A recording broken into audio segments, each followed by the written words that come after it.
네, 오늘 하나님께서 우리에게 주시는 은혜의 말씀은 요한계시록 1장 1절부터 8절까지의 말씀입니다. 요한계시록 1장 1절부터 8절까지의 말씀.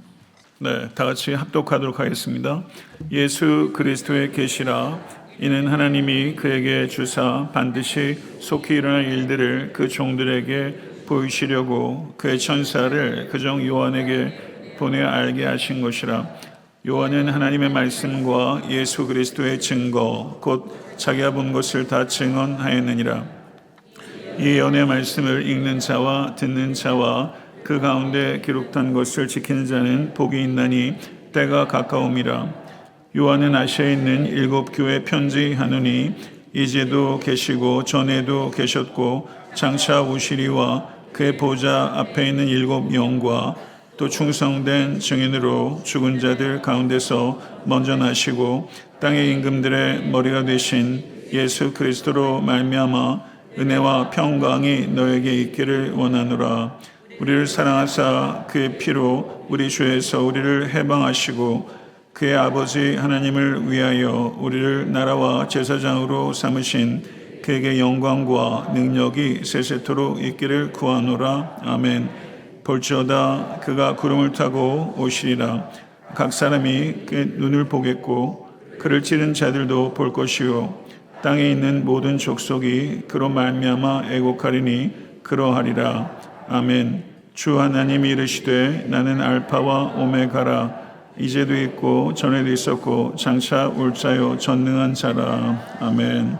아멘. 오늘 저희가 계시의 산에 올라가게 되는데 오늘 등반 첫 번째 날입니다. 오늘 강의할 요한계시록 1장 1절에서 8절은 프롤로그에 해당합니다. 네, 프롤로그란 일반적인 용어죠. 그래서 이야기나 연극, 영화, 책 그리고 연설의 도입부를 지칭하는 말입니다.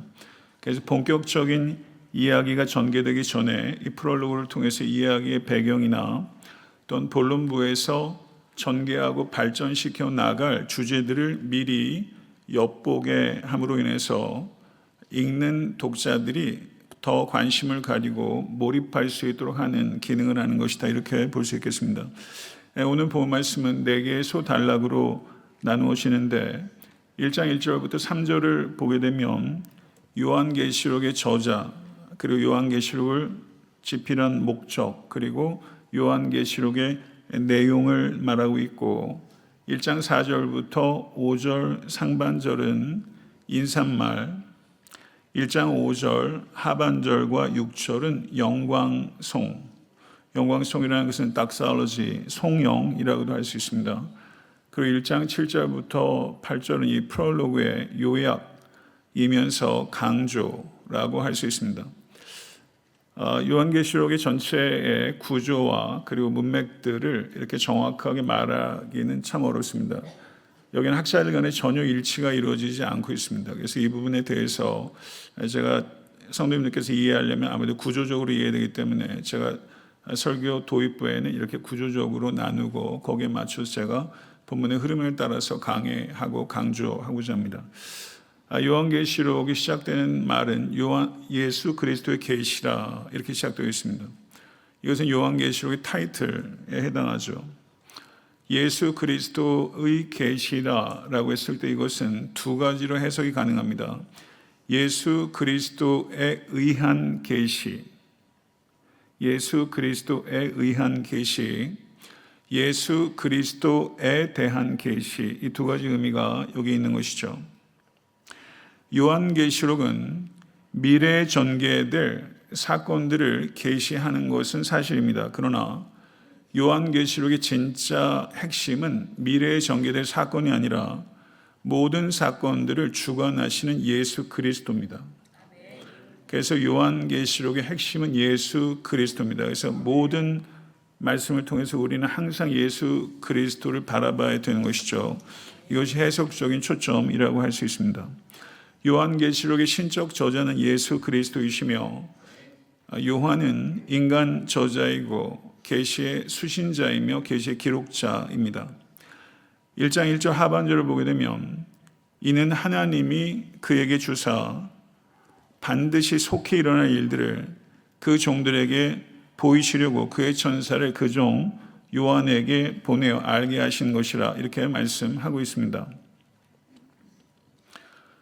제가 영어 번역 보낸 거 받으셨나요? 네, 안 띄우는 것 같아서 영어 번역 트랜슬레이션 한 거 보냈습니다. 네, 확인하시오. 옆에 자녀들이 있으니까 좀 띄워주시고요. 계시의 전달은 하나님, 예수님, 천사, 종 요한, 그 종들의 순서로 질서 있게 이루어지고 있습니다. 하나님이 주신 것입니다. 그래서 하나님께서 계시의 근원이십니다. 그런데 하나님께서 이 계시를 예수께 주셨습니다. 그러나 예수님은 단순한 계시의 전달자가 아닙니다. 예수님은 계시의 성취자이십니다. 그래서 예수님께서는 천사를 통해 이 계시를 요한에게 전하여 알게 하셨습니다. 그래서 이 계시의 수신자는 요한입니다. 그리고 계시를 교회에 전달해야 되는 책임은 천사에게 주어진 것이 아니라 요한에게 주어진 것이죠. 그러면 이와 같은 계시의 전달 과정을 기록하는 것은 하나님의 절대적인 계시의 권위와 이 계시의 신뢰성을 강조하기 위한 것입니다. 그럼 계시의 내용은 무엇입니까? 반드시 속히 일어날 일들입니다. 여기서 반드시라는 것은 미래에 일어날 일들에 대한 하나님의 완벽한 통치, 반드시 일어난다. 이거는 day라는 조동사가 must의 뜻이 있습니다. 반드시 일어난다. 이것은 하나님의 완벽한 통치를 강조하는 것이고, 하나님의 완벽한 통치에 대한 강조를 통해서 특별히 로만 엠파이어에서 극심한 박해 가운데 있는 하나님의 자녀들에게 하나님의 계획은 반드시 이루어진다 라는 것을 강조하고 있는 것입니다. 여기서 속히라는 말은 종말의 임박성을 강조합니다. 1장 3절 끝부분에 보셔도 때가 가까움이라 라고 말하면서 종말의 임박성을 강조하고 있죠. 종말의 때가 되면 종말의 사건들이 갑작스럽게 그리고 신속하게 이루어진다는 뜻입니다. 우리는 우리 주님께서 언제 오실지 알지 못합니다. 이 알지 못하는 것이 언제 오실지 알지 못하지만 주님께서는 언제든지 오실 수 있다는 것입니다. 그래서 이 종말의 이 urgency, 이것은 우리에게 기대감을 가져다 주고 책임감을 가져다 주는 것입니다. 종말에 대한 기대감과 책임감을 가지셔서 항상 깨어있는 모든 성도 되실 수 있게 간절히 축원합니다. 그리고 계시의 수납자는 그 종 요한입니다. 그런데 그 종 요한이라고 말하면서 요한은 앞에 특별한 호칭을 붙이지 않습니다. 사도란 호칭도 붙이지 않습니다. 그리고 특별한 권위에 대해서도 주장하지 않습니다. 요한은 철저하게 자기는 계시의 전달자에 불과할 뿐이며 그 종으로서 누구에게 이 계시를 전달하나요? 그 종들에게 전달하죠. 그래서 계시의 전달자이고 그 종들 자신을 동등한 위치에 놓습니다. 이것은 요한이 자신을 지극히 낮추는 겸손함을 표현하는 동시에 계시의 신뢰성만을 높이고자 하는 요한의 뜻이 여기 담겼다라고 말씀할 수 있습니다. 2절의 말씀을 보겠습니다. 여기는 계시에 대한 순종을 표현합니다. 요한은 하나님의 말씀과 예수 그리스도의 증거 곧 자기가 본 것을 다 증언하였느니라 이렇게 말씀하고 있죠. 하나님의 말씀과 예수 그리스도의 증거, 이게 어떻게 구분이 될까요? 하나님의 말씀과 예수 그리스도의 증거. 하나님의 말씀은 하나님께서 인간에게 계시하신 전체적인 진리입니다. 하나님의 말씀은. 예수 그리스도의 증거는 하나님의 말씀의 핵심인 예수 그리스도의 삶과 죽음과 부활과 죄림에 대한 가르침이라고 할 수 있습니다. 여기에서 증거라는 말이 있고요. 증언하다라는 말이 있습니다. 증거라는 것은 헬라어로 마르투리아라는 단어고 증언하다라는 것은 마르투레오라는 동사입니다. 여러분 음성학적으로 여러분들 이 두 단어가 거의 똑같이 들리죠. 그래서 이것이 같은 어원을 가지고 있는 명사와 동사입니다. 5절을 한번 보시게 되면 예수님을 충성된 증인이라고 소개하고 있죠. 이때 이 단어는 마르투스입니다. 마르투리아, 마르투레오, 마르투스. 요한계시록 2장 13절을 보게 되면 내 충성된 증인 안디바가 이렇게 말하고 있습니다. 여기에서도 증인 마르투스입니다. 그러면 이 마르투스가 증인을 뜻하는데 이 증인이라는 단어가 어떻게 바뀌게 되냐면 순교자라는 뜻으로 바뀌게 됩니다. 증인이 순교자가 됐기 때문이죠. 예수 그리스도께서 충성된 증인이었습니다. 안디바도 충성된 증인이었죠. 그리고 그 삶의 끝은 순교였다는 것입니다. 3절의 말씀을 보시면 이 예언의 말씀을 읽는 자와 듣는 자와 그 가운데 기록된 것을 지키는 자는 복이 있느니 때가 가까움이라 라고 말씀하고 있습니다. 지난 주일 설교에서 요한계시록의 문학적 장르는 혼성적 문학이라고 말씀을 드렸고 문학적 장르가 묵시, 예언, 서신 이 세 가지 장르가 혼합되어 있다고 말씀드린 바가 있습니다. 그러면 계시는 곧 묵시인데요. 계시와 예언은 어떻게 다를까요? 계시는 보는 것에 중점이 있습니다. 계시는 보는 것에 중점이 있다면 예언은 듣는 것에 중점이 있습니다.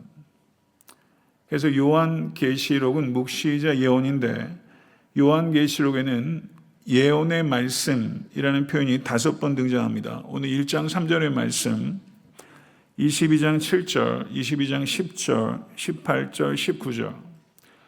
제가 가급적이면 설교의 전체적인 흐름을 깨지 않는 범위 내에서 성경 구절을 말씀드리려고 하는 이유는 이것이 지속적으로 반복해서 들음으로 인해서 공부가 되도록 하려고 제가 말씀을 드리는 거예요.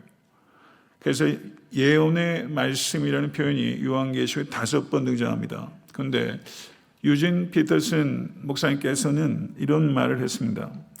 예언이 영어로 prophecy입니다.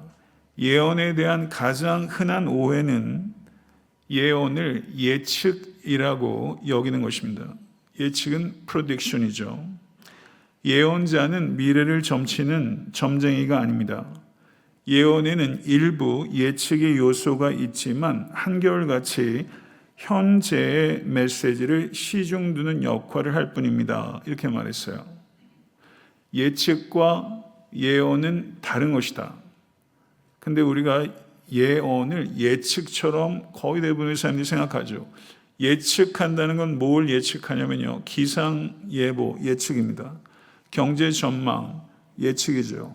정치적 상황 예측이죠. 스포츠 경기에서 승패 도박사들이 있죠. 예측합니다.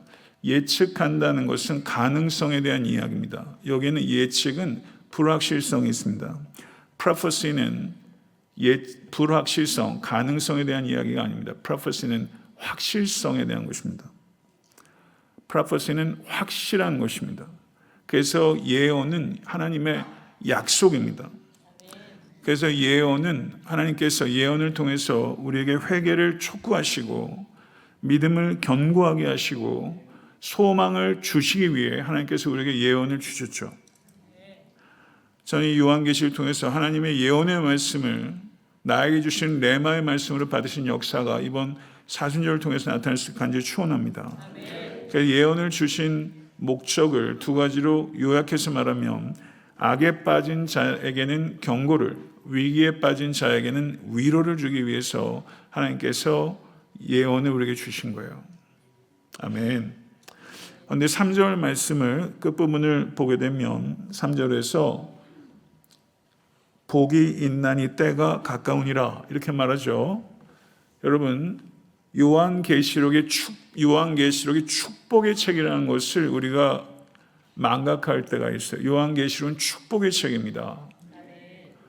요한계시록은 축복을 이야기해요. 그런데 요한계시록의 축복에 대해서 몇 번 등장하냐면 7번 축복합니다.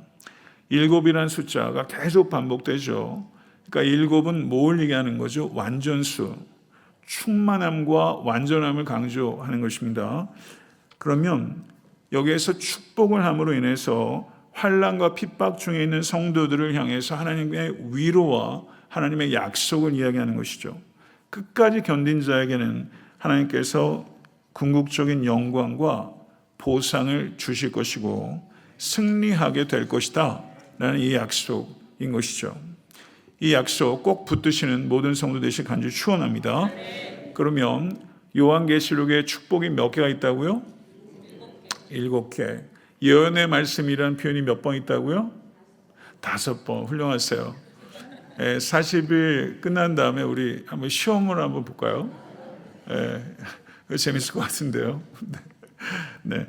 14장 13절을 보게 되면 주 안에서 죽는 자들의 복을 이야기하고 16장 15절을 보게 되면 깨어 준비하는 자들의 복, 19장 9절을 보게 되면 어린 양의 혼인잔치에 청함을 받은 자들의 복, 20장 6절을 보게 되면 첫째 부활에 참여하는 자들의 복, 22장 7절을 보게 되면 예언의 말씀을 지키는 자들의 복, 22장 14절은 생명나무에 나아가는 자들의 복들을 이야기하고 있어요. 이것이 하나님의 약속입니다. 그러면 하나님의 약속은 동시에 하나님의 백성에 대한 권면이에요. 주 안에서 죽는 자들의 복이란 주 안에서 죽으라는 것이죠. 깨어 준비하는 자들의 복이란 깨어 준비하라는 것이죠. 어린 양이 혼인잔치에 청함을 받은 자의 복이란 그 청함에 반응하라는 뜻이죠. 그래서 하나님의 약속의 이면에는 하나님의 백성을 향한 권면이 있다는 것입니다. 이 권면에 순종하셔서 이 모든 복들을 받아 누리시는 모든 성도 되시기를 간절히 소망합니다. 4절부터 5절 상반절을 보게 되면 거기 인사말이 기록되어 있습니다. 요한은 아시아에 있는 7교회에 편지하노니 이제도 계시고 전에도 계셨고 장차 오시리시며 그의 보좌 앞에 있는 7영과 또 충성된 증인으로 죽은 자들 가운데서 먼저 나시고 왕의 임금들의 머리가 되신 예수 그리스도로 말미암아 은혜와 평강이 너에게 있기를 원하노라. 이렇게 요한이 인사하죠. 요한은 아시아에 있는 7교회에 편지하노니 이렇게 말했죠. 요한계시록의 장르가 3가지라고 그랬죠. 계시, 곧 묵시, 예언, 편지. 3개의 문학적 장르예요. 발신인은 요한이고 수신인은 아시아에 있는 7교회입니다. 그런데 소아시아에는 7교회만 있었던 것은 아니죠. 라오디게아 교회에서 불과 몇 킬로 떨어진 곳에 골로새 교회가 있습니다. 7개 교회에 골로새 교회가 빠졌어요. 왜 빠졌을까요? 7이라는 것은 다시 한번 말씀드리지만 완전수죠. 소아시아에 있는 7교회에 보낸 게 아니라 소아시아에 있는 모든 교회에 보낸 것이고 1세기의 모든 교회에 보낸 것이고 그리고 역사상 있었던 모든 교회를 향해서 보낸 서신이 바로 요한계시록이다. 이렇게 이해할 수 있다는 것입니다. 그래서 요한계시록을 저희가 강의하면서 애타한테 섬기는 교회는 우리 교회에게 보낸 편지로 받아야 한다는 것입니다. 그런데 인사말은 은혜와 평강이 있기를 원하노라 이렇게 말했습니다. 모든 서신서에서 공통적으로 나오는 인사예요. 그런데 모든 서신서에서 은혜와 평강의 출처는 하나님 우리 아버지와 주 예수 그리스도로 말미암아 은혜와 평강이 너에게 있기를 원하노라 이렇게 인사합니다.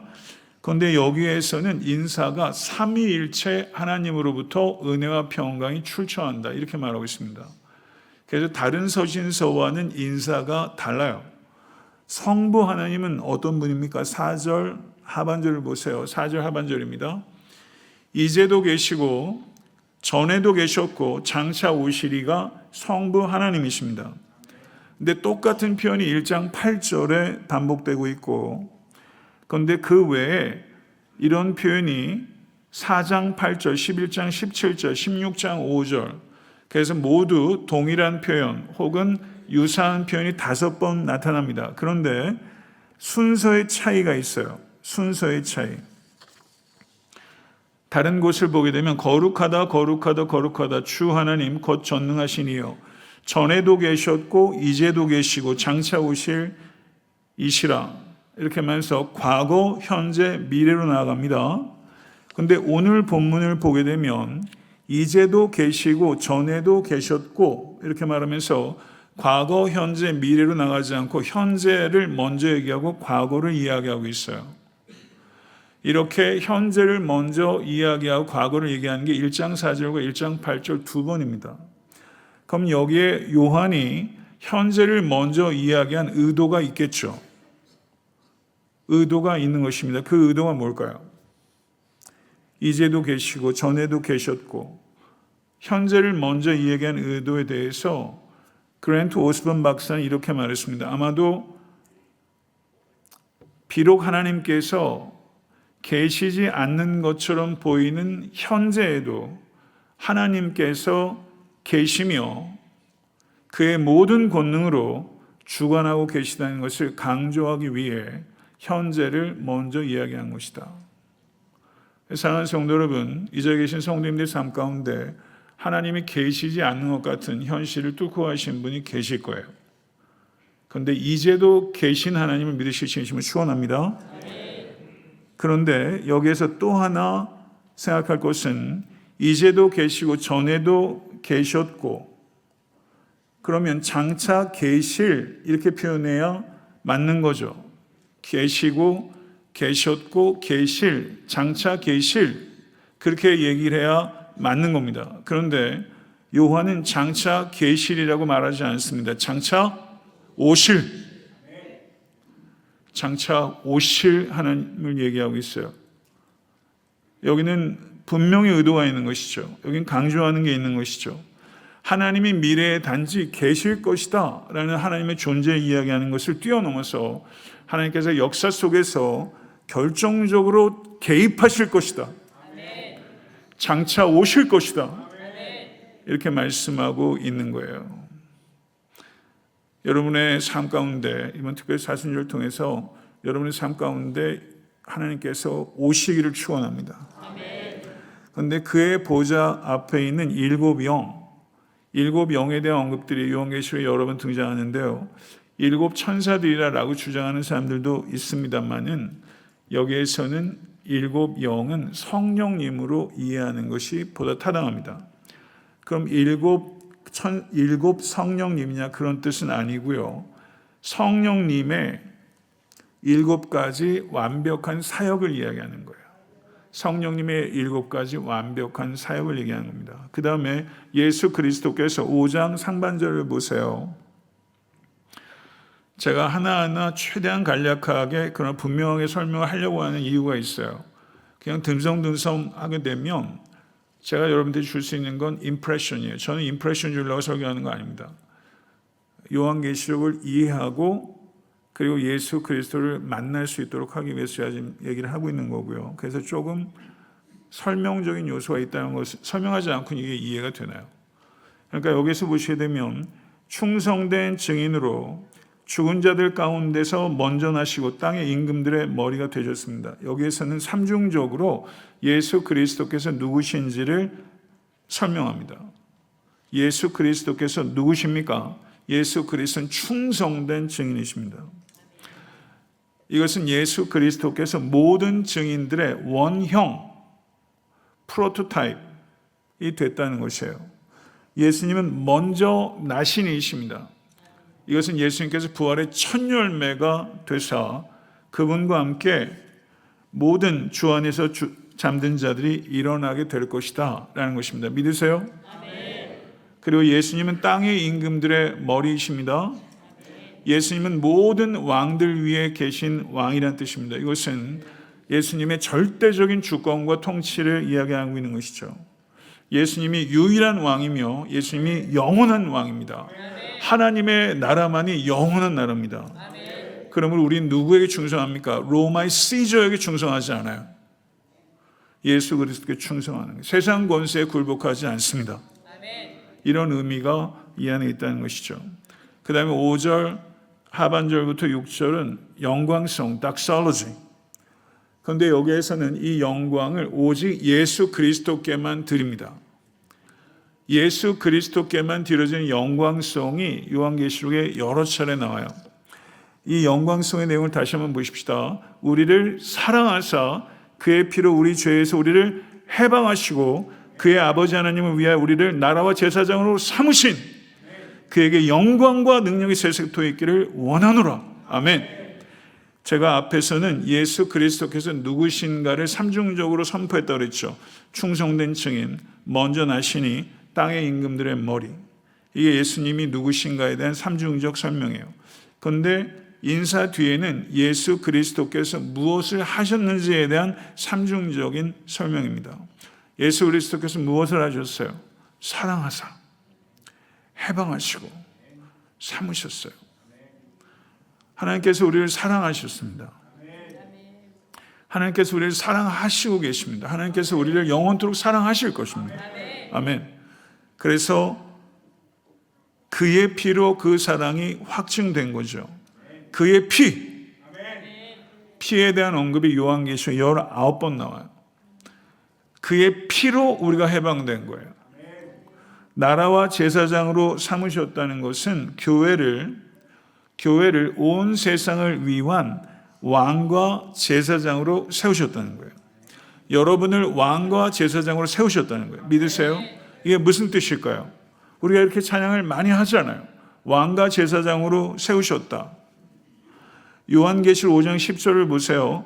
그들로 우리 하나님 앞에서 나라와 제사장들을 삼으셨으니 그들이 땅에서 왕 노릇하리로다 하더라. 이렇게 말하죠.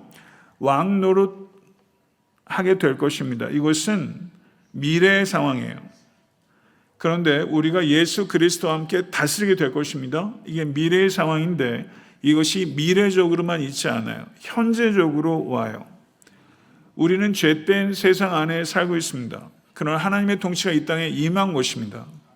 하나님의 통치를 확산시키는 일에 하나님의 다스리심의 통로로 우리가 왕 같은 자로 세워진 거라는 거예요. 그러므로 우리가 책임 있게 현실 속에서 하나님의 나라와 하나님의 주권과 하나님의 통치를 확산시키는 일에 우리의 삶을 애타게 섬기는 교회가 쓰임받아야 된다는 것이죠. 제사장으로 세우셨다는 것은 세상을 위한 중보의 사명과 세상의 복음을 전해야 하는 선교적 사명을 주셨다는 뜻이에요. 중보적 사명과 선교적 사명을 주셨다. 7절부터 8절 한번 보시죠. 프롤로그의 요약이자 강조입니다. 볼지어다 그가 구름을 타고 오시리라. 각 사람의 눈이 그를 보겠고 그를 찌른 자들도 볼 것이요 땅에 있는 모든 족속이 그로 말미암아 애곡하리니 그러하리라. 아멘. 주 하나님 이르시되 나는 알파와 오메가라. 이제도 있고 전에도 있었고 장차 올 자요 전능한 자라 하시더라. 아멘. 여기서 볼지어다 라는 말이 계시록에 26번 나옵니다. 이것은 예언의 긴박성과 절박성을 강조하는 거예요. 구름을 타고 오신다라는 것은 다니엘서 7장 13절과 마태복음 24장 30절의 성취입니다. 구름을 타고 오신다는 것은 예수님의 이동수단이 구름이라는 뜻이 아니에요. 이것은 예수님의 신적 능력과 영광을 표현합니다. 각 사람의 눈이 그를 보겠고 라는 것은 예수님의 초림 때와는 달리 예수님의 재림은 우주적인 사건이 될 것이라는 것입니다. 그를 찌른 자들도 볼 것이요 땅에 있는 모든 족속이 그로 말미암아 애곡하리라 라는 것은 스가랴서 12장 10절의 인용인데 예수님을 거부하고 배척한 자들에게 임할 심판에 대한 두려움과 슬픔을 표현합니다. 주 하나님이 이르시되 나는 알파와 오메가라. 알파와 오메가라는 표현이 요한계시록에 3번 등장합니다. 21장 6절에도 등장해요. 1장 8절에도 등장해요. 1장 8절에 알파와 오메가, 21장에 알파와 오메가. 이런 문학적 기법을 인클루저라고 그래요. 마치 책장의 처음과 끝인 것처럼 알파와 오메가로 요한계시록을 싸고 있는 거예요.